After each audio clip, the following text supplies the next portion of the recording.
You're listening to audio from the Decidedly podcast. For more information, find us on Instagram at Decidedly Podcast.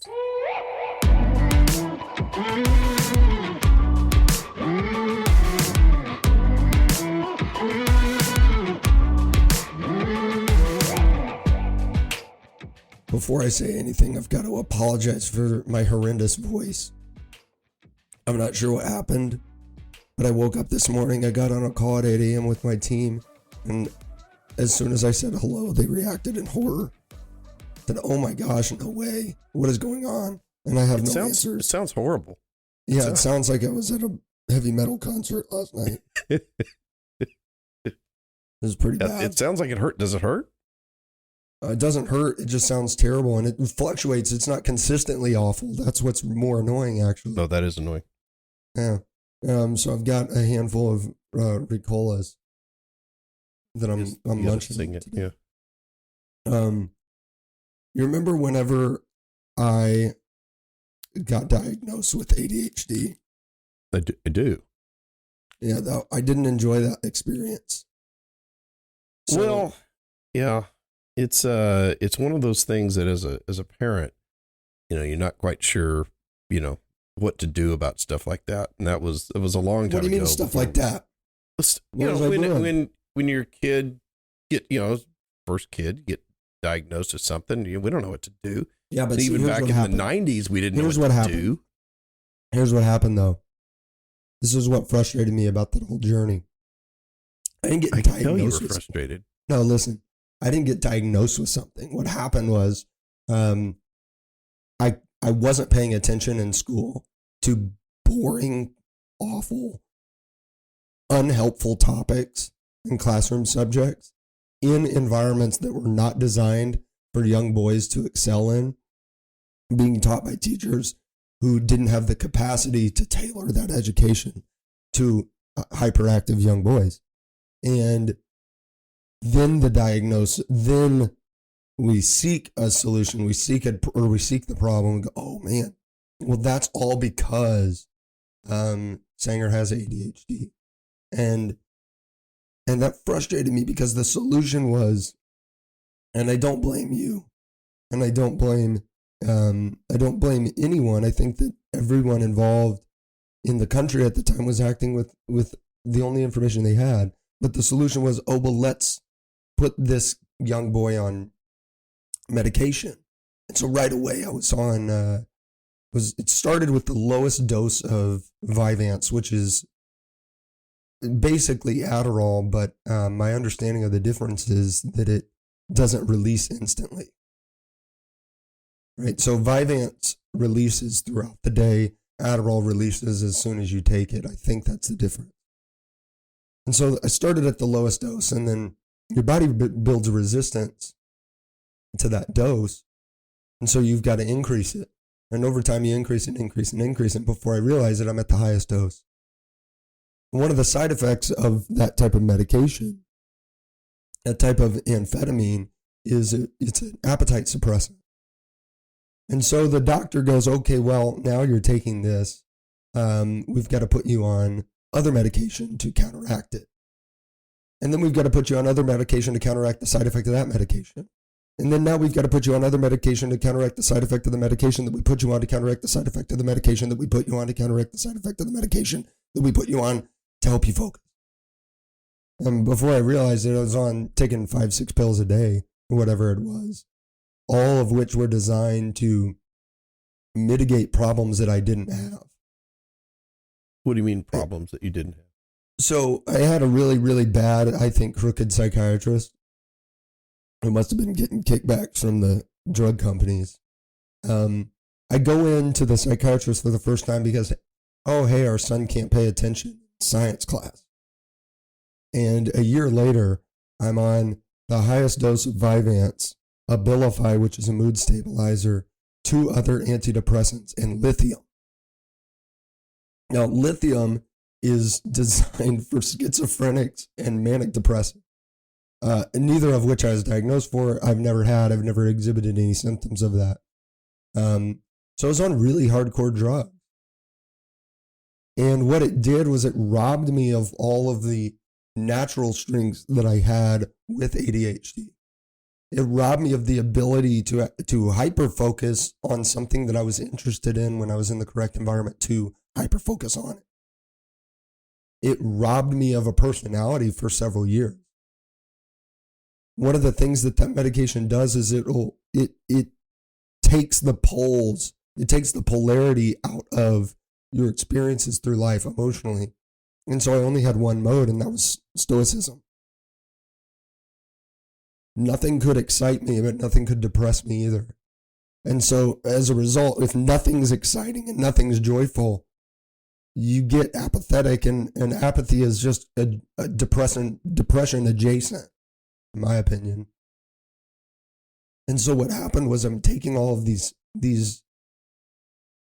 drugs, and I think that experience was very similar to what a lot of kids my age had to deal with, where they were told that their inability to focus or their unwillingness to focus was in and of itself a problem.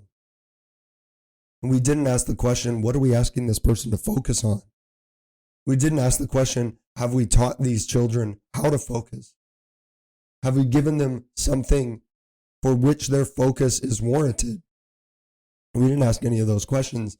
And as a country, we sought easy solutions. And putting something in your mouth and swallowing it with water is about as easy as you can get. And so a lot of kids, I was a part of a generation of millions of young kids who were told to simply sit down in their chair, swallow a couple pills in the morning, and act like everyone else. And what I noticed about that period of my life is that it didn't improve the problem. It just created other problems. The only problem that it solved was the hyperactivity. It solved the high energy. I didn't have high energy anymore, but it didn't make me focus. It didn't help me focus at all. And so later in life, I think I was 18, I just stopped taking all of it at once. I said, I'm done with all of it. I started exercising. I started eating better. I stopped drinking 12 Coca-Colas a day, which I found out the reason that I was drinking 12 Coca-Colas a day is because it gave me that energy rush. It gave me a dopamine hit. Injecting all that sugar into my bloodstream gave me the dopamine hit that I was missing naturally. So it was a form of self-medication that had a lot of negative side effects. But once I stopped and I replaced all of that pharmaceuticals with exercise, with a healthy diet, I hardly had any problems focusing at all. Hardly had any problems studying. Yeah, I think we learned a lot over the years, and I have a lot of guilt around, what happened with that medication, because we didn't know. We were young parents and, trying to do the best we can. And I think they're trying to figure some things out. But yeah, I think you've come upon better solutions, obviously, the rituals that you follow, the healthy eating, the abstinence from a lot of sugary foods and alcohol and those types of things have all had a really super positive effect and allowed you to really utilize that the way your mind works to optimize that. Just like, I think it's fantastic. I don't think that you should feel guilty, and I don't bring it up to make you feel guilty in any way. It happened, and I'm thankful for it, because without that experience, maybe I would have never understood that there was something that I could do on my own to help make things better for the way that I'm born. If I didn't have that negative experience, maybe I wouldn't have found exercise. Maybe I wouldn't have found dieting. Maybe I wouldn't have found other things that I've done to help mitigate the negative impacts and amplify the strengths that ADHD gives. And so I'm so grateful, because now I feel like I've found such a better way to handle things. And today was really exciting, because today we got to talk to a guest who is far and above, way more of an expert in this issue than me, and has solved how to handle ADHD in his own life in a magnificent way. Today, On the podcast, we talked to Peter Shankman. He's a 5 times best-selling author, entrepreneur, and keynote speaker. He's focused on customer service and the new and emerging market for the neuroatypical economy. He's had 3 startup launches and exits. Is recognized worldwide for radically new ways of thinking about the customer experience, social media, PR, marketing, advertising, ADHD, and the neurodiverse economy. I think you're going to learn a lot from listening to our conversation with Peter. If you have ADHD, you know someone who does, or maybe your son is just a little hyperactive brat, then this podcast is for you. I'm Sanger Smith with my dad, Sean Smith, and this is Decidedly.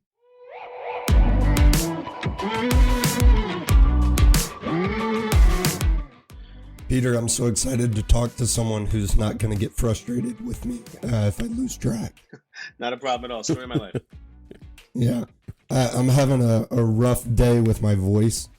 I don't know what happened, but I think my vocal cords got attacked by a miniature weasel in the night. Been there. Not a problem. Been there.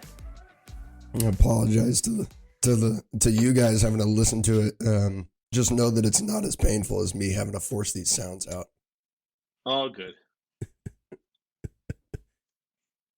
Peter, I was reading the bio. I saw that you do some skydiving and marathons and things like that. Sanger's done a couple Ironman. Yep. Just finished those. So when did you do your Ironman? Did my first Ironman in 2010, second one in 2014. I was supposed to do Kona back in 2020, but COVID canceled that. So they pushed it to 21. COVID canceled that. I'm still on schedule to do Kona for 22, but I don't know if I still have the desire to do it. My goal was to get Kona done before 50. I turned 50 this coming August though, so I'm not 100% sure if I want to do it. I'll make it more of a game time decision. I raised over $100,000 for Leukemia Lymphoma Society. So whether I do it or not, I raise the money. So we'll see. That's cool. That's cool. You know, turning 50 is one of those things where you feel like you need to do something big. When I turned 50, I went and hiked the Camino de Santiago in Spain. That was my that's a 500-mile trek across northern Spain. I jumped over the pyramids. I jumped over the pyramids of Giza a couple of years ago. I kind of feel like I've done enough big things. Yeah, I skydived right into. If you look at any of my profile photos and any of my social media, it's all me jumping with the pyramids below me. So yeah, I'm kind of. My parents want to throw me a party. My girlfriend and my assistant are trying to talk them out of it because I just honestly want to do nothing. I just want to hang out with my daughter and call it a week. You know. I haven't gone skydiving over the pyramids, but last time I was in Hawaii, I was there speaking and had a couple days that I'd booked extra while I was there. And I decided I'm going to go over on the North Shore in Oahu and go skydiving. And I'm not fully licensed. I still have to do tandem. And so we get up and I'm talking to the instructor on the way up. And I had shared with him that I'd been several times and I had a powered paraglider and I was pretty comfortable. And he goes, "Oh, that's cool, man. Let's do some tricks on the way out." And I'm like, "Oh, okay." And so stupidest thing you ever. We go and we're tumbling down and going, doing all these crazy things. What did we learn today? I landed. I held everything in. But we landed and I just sat in my car for about an hour before I could drive. It just did not feel good. That's funny. It was such a mistake. Yeah, I'm one of those skydivers that loves to jump and I'm happy to jump and just flail around in the air and land. I don't need to do, I was like, "Oh, it's so dangerous." I'm like, I'm the world's most boring skydiver. I don't need to do special tricks. I don't need to swoop. I don't need to, whatever. I'm happy to jump, flail, and because for me, it's the whole purpose of skydiving is a brain reboot. I mean, my ADHD goes back to manageable levels when I skydive. Same thing when I run, when I exercise, when I do Ironman, whatever. It's all about making my ADHD work for me. And so skydiving is one of the ways I do that. Why is there? What do you mean something by making it work for you? Yeah, what happens? So I'm a believer that ADHD is a gift, not a curse. And I host actually the #1 podcast on iTunes about that called Faster Than Normal. And I also have written a #1 best-selling book called Faster Than Normal about that premise that ADHD simply means having a faster brain. And if you understand how to drive that faster brain, you can get tremendous amounts more done. You can get hours back in your day.